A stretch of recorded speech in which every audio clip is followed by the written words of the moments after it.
Yo la team, j'espère que vous allez bien, que vous passez une excellente journée. On se retrouve ce soir pour une toute nouvelle vidéo de paris sportifs concernant les matchs de Ligue des Champions. Alors juste avant ça, pour ceux qui sont vraiment abonnés, qui activent les notifications, vous l'avez vu tout à l'heure, j'ai mis la première vidéo sur les coups de 19h. Mais c'est vrai qu'après certains commentaires et après également le visionnage de ma propre vidéo, je me suis rendu compte que c'était beaucoup trop petit, beaucoup trop illisible. Donc j'ai décidé de retourner cette vidéo avec le format classique. Je voulais un petit peu innover en regardant le classement, en allant sur les bookmakers. Mais c'est vrai que le format était beaucoup trop petit et pas trop agréable à lire. Donc c'est la raison pour laquelle on se retrouve ce soir pour une toute nouvelle vidéo. C'est exactement les mêmes pronostics mais dans un format totalement différent. Juste avant ça, juste avant de te donner mes avis sur cette journée de Ligue des Champions, je t'invite tout simplement à mettre ton plus beau pouce bleu, à mettre en commentaire également tes avis sur cette journée. Est-ce que le PSG va battre le Bayern Munich? Est-ce que Brest va s'imposer du côté du FC Barcelone? Et si tu as encore plus d'avis et surtout mes tickets perso, tout sera disponible sur mon groupe Telegram. On est plus de 47 400 membres sur ce groupe Telegram qui grandit de semaine en semaine. Donc n'hésite pas à nous rejoindre. Le lien est en commentaire épinglé. Et mardi soir, j'enverrai une petite analyse sur le match entre le PSG et le Bayern. Juste avant de te donner mes avis, également, on va faire un tour au niveau du classement car là, on est à mi-parcours, on va dire, de ce nouveau format de Ligue des Champions. Donc pour l'instant, qualifié en huitième de finale, Liverpool, le Sporting, Monaco, Brest, l'Inter, le Barça, Dortmund et Aston Villa. On a pas mal d'équipes qualifiées pour les 16e de finale, donc de l'Atalanta Bergame au PSV Eindhoven et ensuite toutes les équipes éliminées. Pour l'instant, le Paris Saint-Germain et Leipzig. Ce serait quand même deux grosses surprises, sont pour l'instant éliminés de toute compétition européenne. On peut également constater le fait qu'il suffit, on va dire entre guillemets, d'avoir 18 points, si on part sur des mathématiques, d'avoir 18 points pour terminer dans le top 8 et qu'il faut au minimum 10 points. Donc PSV Eindhoven 5 points en gros x2, vu qu'on a joué 4 journées, il en reste 4. Il faudrait au minimum 10 points pour se qualifier. Avec 8 ou 9 points, ça peut le faire selon les résultats. Mais en tout cas, en dessous de 10 points, ça me paraît très compliqué de passer les barrages. Donc Paris doit au moins remporter 2 matchs. Allez, let's go, on se met directement sur les analyses. On a assez perdu dedans aujourd'hui. On commence avec le Slovan Bratislava qui reçoit le Milan AC. Pour l'instant, le Slovan Bratislava, tu l'as vu sur le classement, est bon dernier de ce format de Ligue des Champions. 4 matchs, 4 défaites tout simplement, avec quand même 15 buts encaissés. Tout simplement la pire équipe de ce début de Ligue des Champions. Et ce qui est encore plus inquiétant, c'est le calendrier, surtout pour le Slovan Bratislava qui a joué quand même des équipes à leur portée. Alors City forcément c'est supérieur, mais après il y a quand même eu Gérone, Zagreb et le Celtic Glasgow. Là le Slovan Bratislava va affronter que des équipes cadors européennes et ça fait peur. Ça fait peur pour la réception du Milan AC qui lui au contraire du Slovan aura un calendrier largement facile. Il reste d'ailleurs sur 2 victoires de suite contre le Milan AC et contre Bruges. Milan, au vu du calendrier, peut légitimement ambitionner 4 victoires sur les 4 dernières rencontres et je les vois s'imposer directement par au moins 2 buts d'écart pour une cote à 1,50. Le Sparta Prague qui reçoit l'Atlético Madrid. Pour l'instant, c'est un début de saison plutôt poussif pour les deux clubs dans cette compétition. Le Sparta est hors du top 24. L'Atlético n'est pas du tout dans le top 8. Donc c'est vrai qu'il y a quand même urgence pour les deux clubs. On le sait, cette équipe du Sparta à domicile, c'est quand même une équipe agréable à regarder. Ok, il y a eu cette défaite contre Brest. Mais historiquement, depuis 2-3 ans, en Coupe d'Europe, ça fait quand même des résultats assez positifs. Surtout que l'Atlético Madrid a déjà encaissé 9 buts cette année, donc 4 du côté de Benfica lors du dernier déplacement en LDC, outre la victoire au Parc des Princes. Et on s'attendait clairement à mieux du côté de Madrid avec Griezmann, Sorloth, Alvarez. C'est vrai qu'il y a un potentiel offensif de folie, mais défensivement, c'est pas aussi serein que les années précédentes.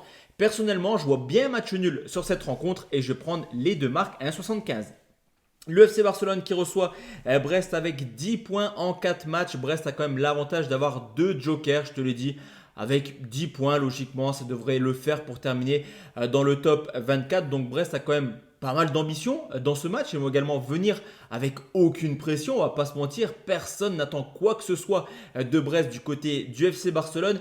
Et je pense que ça peut tourner tranquillement à la démonstration. Le Barça va très bien actuellement. Ok, il reste sur un match nul, 2 buts partout contre le Celta Vigo, mais c'est une équipe très performante offensivement qui, malgré l'absence de Yamal, peut coter sur Lewandowski. Également Rafinha en grande forme cette année.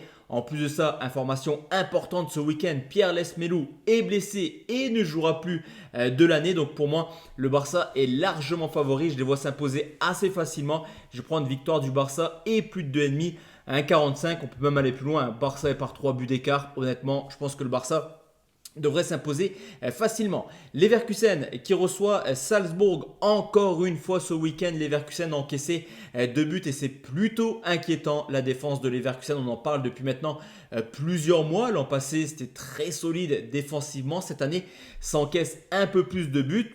Tout ce qui est positif, on va dire, du côté de Leverkusen, c'est le nombre de buts marqués. Encore une fois, ce week-end, 5 buts marqués contre Heidenheim. Et pour Leverkusen, on n'a pas le temps de perdre des points également. Pour l'instant, les 4 premiers matchs n'ont pas été extrêmement aboutis, on va dire. 4 points, enfin en tout cas 7 points pris en 4 rencontres. Alors que du côté de Salzbourg, il y a eu une très belle victoire dernièrement au Feyenoord de Rotterdam. Mais il ne faut pas oublier tout ce qu'il s'était passé sur l'ensemble de la compétition. Là aussi, comme pour Barça contre Brest, je vois un match assez ouvert et je prends exactement le même pronostic qui est Leverkusen et plus de 2,5 à 1,51. Comme je te l'ai dit, le Bayern contre le Paris Saint-Germain, tout va se passer sur mon groupe Telegram, donc n'hésite pas à nous rejoindre. Le lien est tout simplement en commentaire épinglé. On enchaîne avec l'Inter de Milan qui reçoit Leipzig. Et s'il y a bien une équipe qui n'a pas eu de chance de ce calendrier, tout simplement Leipzig qui pour l'instant a affronté tout simplement que des cadors européens. Il y a eu la Juventus, il y a eu Liverpool également et j'en passe. Encore une fois, là, un gros morceau pour Leipzig qui se déplace du côté de l'Inter de Milan. L'Inter qui, comme l'Atalanta Bergame, sont les deux seules équipes qui n'ont toujours pas encaissé le moindre but dans cette Ligue des Champions. Et actuellement, on a quand même deux équipes dans une forme totalement différente. D'un côté, une équipe de l'Inter qui reste sur 11 matchs sans défaite, toutes compétitions confondues. Au contraire de Leipzig qui reste sur 4 matchs sans victoire, toutes compétitions confondues. La cote de l'Inter est à 1,46. Honnêtement, je la trouve plutôt sympa, mais j'ai envie de la faire gonfler un petit peu. On le sait, l'Inter, ce n'est pas une équipe qui encaisse énormément de buts. Ce n'est pas forcément l'équipe qui a marqué 4-5 buts par journée. Donc, je vais prendre la victoire des Milanais et moins de 5,5 buts pour une cote à 1,63. City contre le Feyenoord Rotterdam, encore une fois humilié ce week-end. 4 buts à 0 à domicile contre Tottenham. Il y a clairement urgence du côté de Manchester City. Alors je suis l'un des premiers, sans me vanter, à vous avoir parlé de l'importance de Rodri dans cette équipe de City.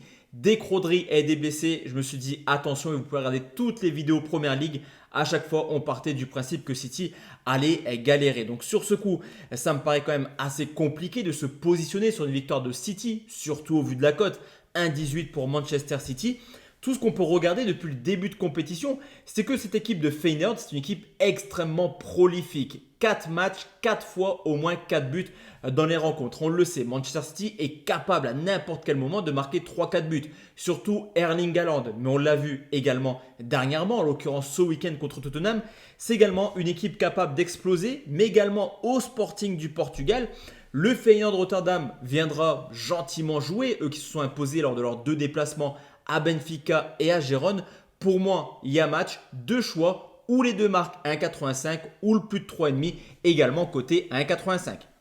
Le Sporting Portugal qui reçoit Arsenal après le départ d'Amorim. On se demande comment va se passer la suite de la saison pour le Sporting. Premier élément de réponse ce week-end, c'est en coupe, ok, mais large victoire 6-0 du Sporting qui enchaîne cette année 19 matchs officiels, 17 victoires pour 2 nuls. Et encore une fois, le Suédois Gyökeres, buteur ce week-end en coupe. Attention quand même, parce que même si Arsenal n'a toujours pas marqué à l'extérieur en Ligue des Champions, ils ont récupéré Odegaard, Saka qui s'est remis à marquer également ce week-end contre Nottingham Forest. Personnellement, quand je vois Arsenal favori au Sporting, je mets quand même une grosse alerte dessus. On le sait, Arsenal, ce n'est pas l'équipe la plus à l'aise à l'extérieur. Mais sur ce coup, je me dis qu'un petit nul pourrait potentiellement arranger tout le monde.